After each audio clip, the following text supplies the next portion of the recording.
খাবার দিলে না আমায় আজ? এর পুরোটাই তোমায় খেতে হবে, একটি কণাও পাতে রাখা চলবে না। কিন্তু মা, এত খাবার তো আমি খেতে পারবো না।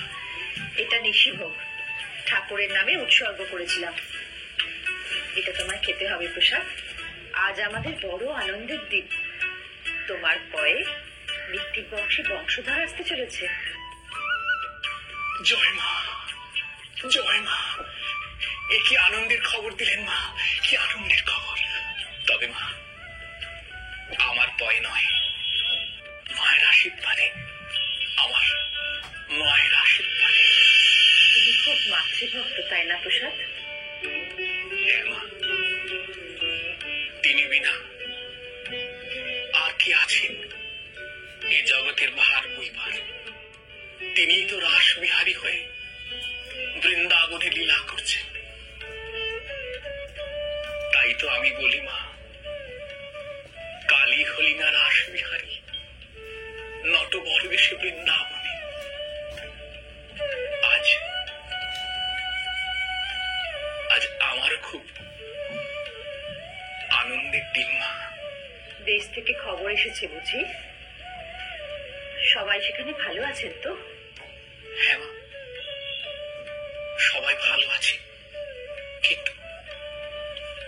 কিন্তু আমি যে তাকে দেখতে পাচ্ছি না মা।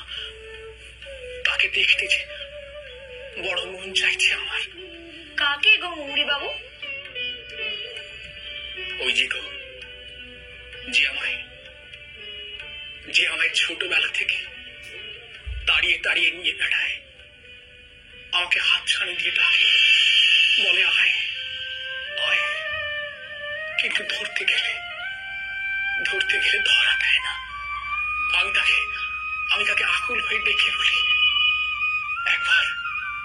একবার দেখা দে মা, একবার দেখা দে, সাড়া দে। আমার আকুল ডাকে সাড়া দিয়ে অবশেষে তিনি আমার ঘরে এসেছেন, আমার ঘরে এসেছেন। কে বাবা, কে এসেছে তোমার ডাকে সাড়া দিয়ে? দেশ থেকে খবর এসেছে মা,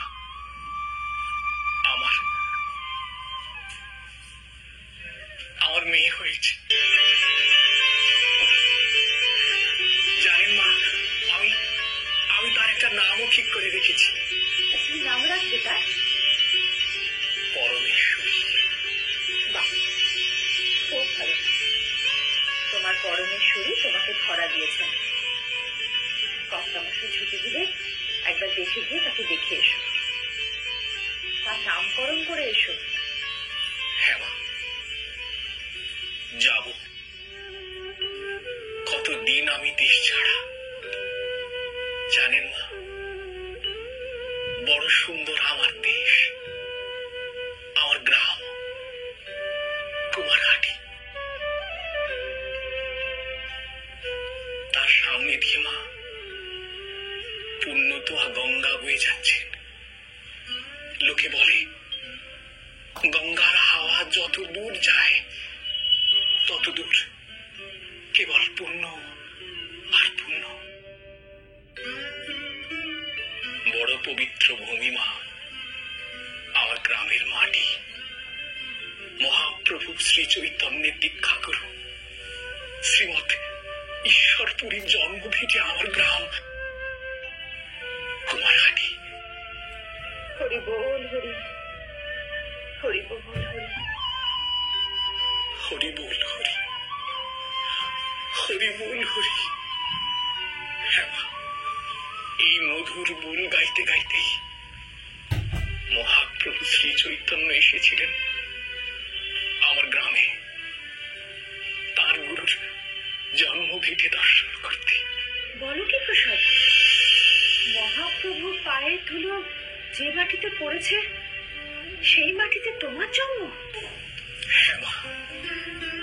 দাদা, সত্যি সত্যি আমি বড় পুণ্য করেছি প্রসাদ।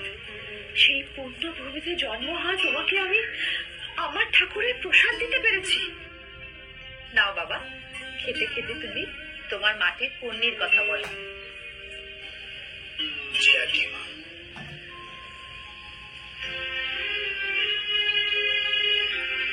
মা,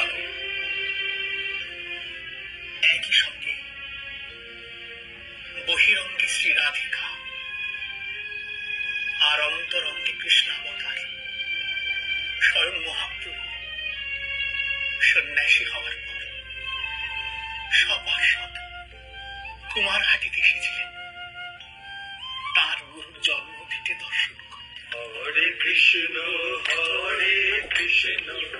কৃষ্ণ কৃষ্ণ হরে হরে, হরে রাম রাম রাম হরে হরে, হরে কৃষ্ণ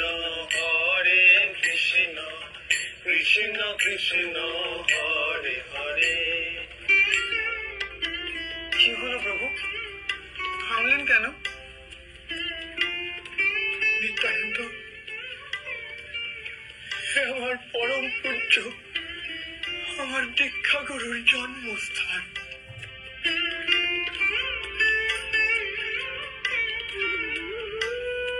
এই মাটিতে কান পাতলে পদধ্বনি শোনা যায়।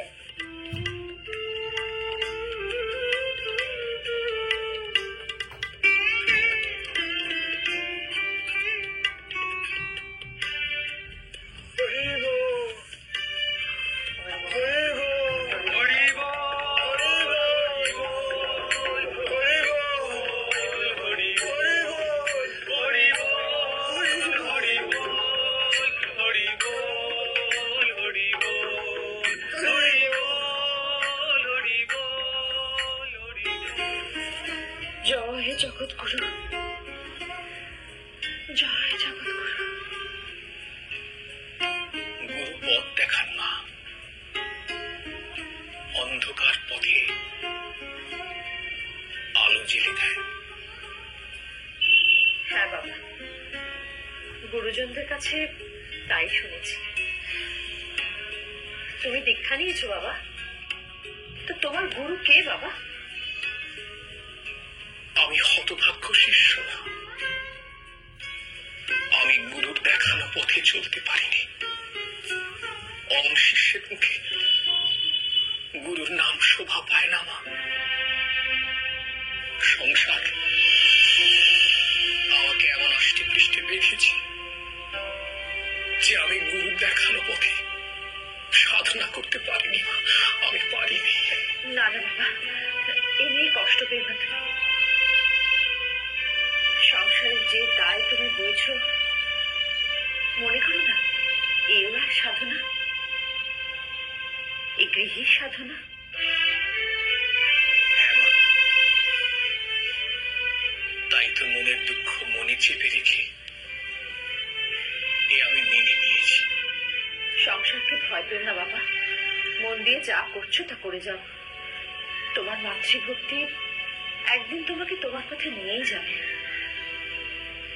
ভগবান আনন্দময়, তিনি তোমার আনন্দ দিন, এই মিথ্যে করে। এই সংসারে ডরি কারে মা, রাজা যার মা মহেশ্বরী, আনন্দে আনন্দময়ের খাস তালুকে বিরাজ করি। খাও না বাবা, খাও। হ্যাঁ মা, খাই খাই মা।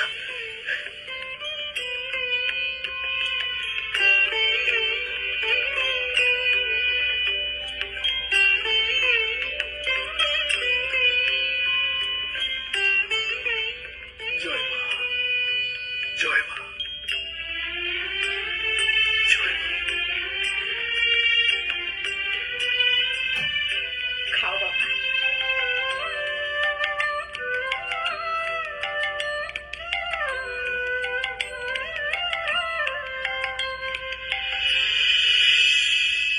রাতের আধারে সব কেমন কালো হয়ে আছে বৌমা,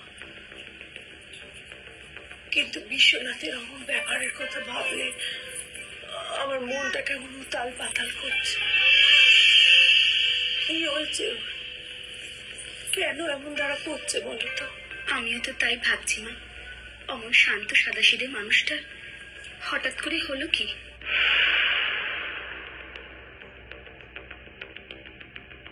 ঠাকুরপো,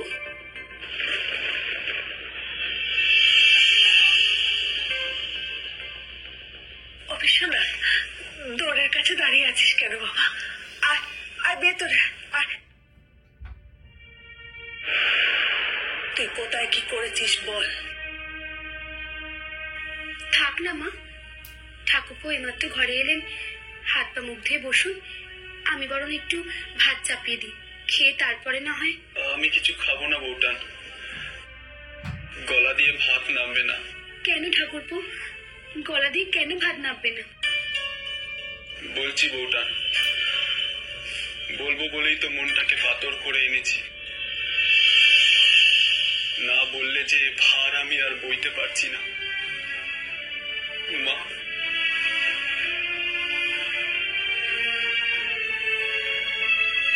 গঙ্গা পুজো দেবে না মা?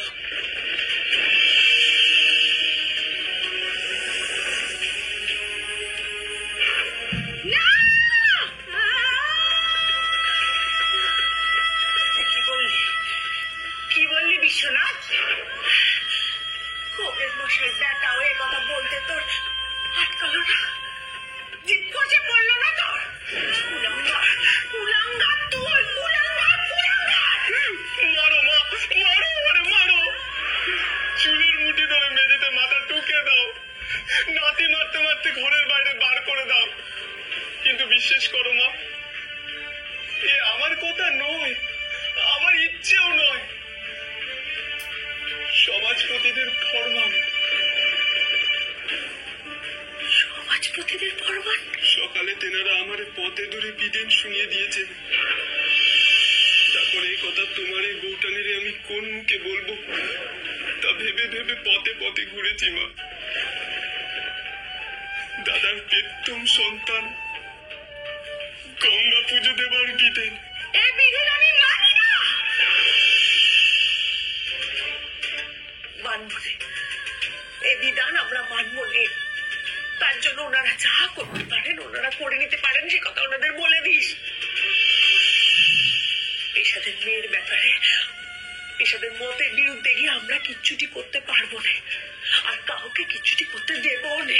আমার প্রাণ থাকতে আমি আমার সন্তানকে ধরবেন আমি মেরে ফেলতে কিছুতেই দেবো না।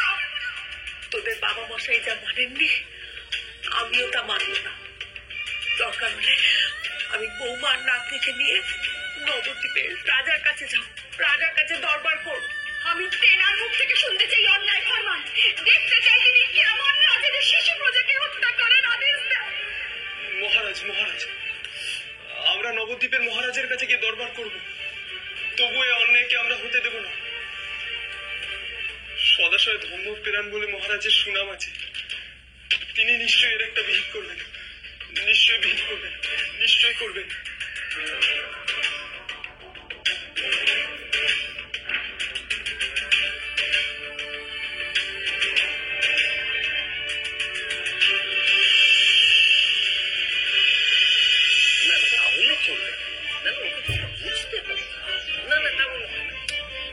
আরে আস্তে আস্তে, শোনো শোনো শোনো,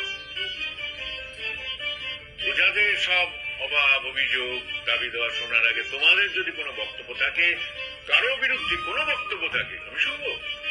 কি বলছেন মহারাজ? আপনার সভা মানেই তো চাঁদের হাট, এই হাটে কে কার বিরুদ্ধে নালিশ জানাবে বলুন? যথার্থ কথা বলেছেন কবিবর, যথার্থ কথা, এ একেবারে 100-তে 100 ভাগ খাঁটি কথা। কি ব্যাপার গোপাল, সবাই কবি ভরতচন্দ্রের কথা সায় দিলেন, তুমি সায় দিলেন না কেন?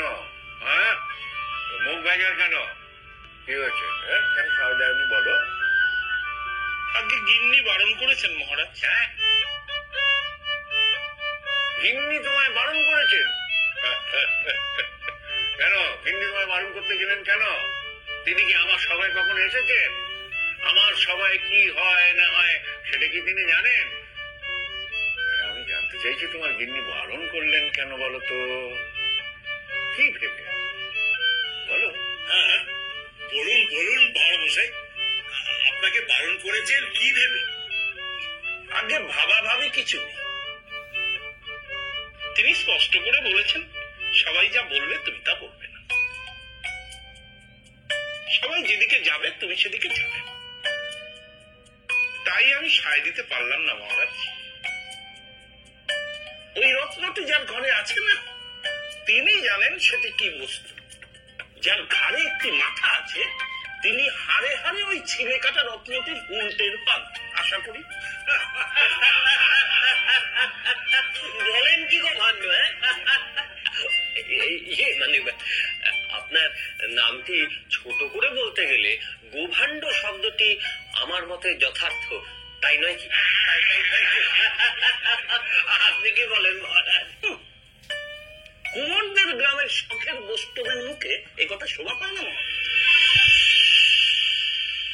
কপালে রসকলি কেটে ওই সারের গোষ্ঠম সাজা আজু গোসাই কোথা থেকে এসেছেন তা সবাই জানে। কুমোরদের বাস কুমারাটি থেকে মহারাজ, এই যে মাটি পুড়িয়ে যারা ভাণ্ড তৈরি করে সেখান থেকে। অবশ্য তিনি মাঝে মাঝে দুকলি চণ্ডীদাস গোবিন্দ দাস গিয়ে শোনান, আবার বিদ্যাপতিও ওড়াতে পারেন, কিন্তু শেকড় খুঁজতে যান মহারাজ, আসলে কুমোর পান। হাড়মশাই, জগাই মাথায় যদি ওই পোড়া মাটির কলসির কানা ছুঁড়ে না মারত, তবে কি তিনি গেয়ে উঠতেন? মেরেছো কলসির কানা, তা বলে কি প্রেম দেব না? মেরেছো কলসির কানা, তা বলে কি প্রেম দেব না? আয় রে জগাই, আয় রে মাথায়, হরি বলে নাচি গায়। আয় রে জগাই, আয় রে মাথায়, হরি বলে নাচি গায়। সত্যি আমি ধন্য, আজু গোসাই ধন্য। কুমারহাটি গ্রামে তার জন্ম। শ্রী বাগেশ্বরপুরীর জন্মভিটে হচ্ছে কুমারহাটি গ্রাম। মহাপ্রভুর পদধূলি ধূসরিত স্থানে ভারমশাই আপনি আপনার এই বিকজ মাথাটি একটিবার নুইয়ে আসুন।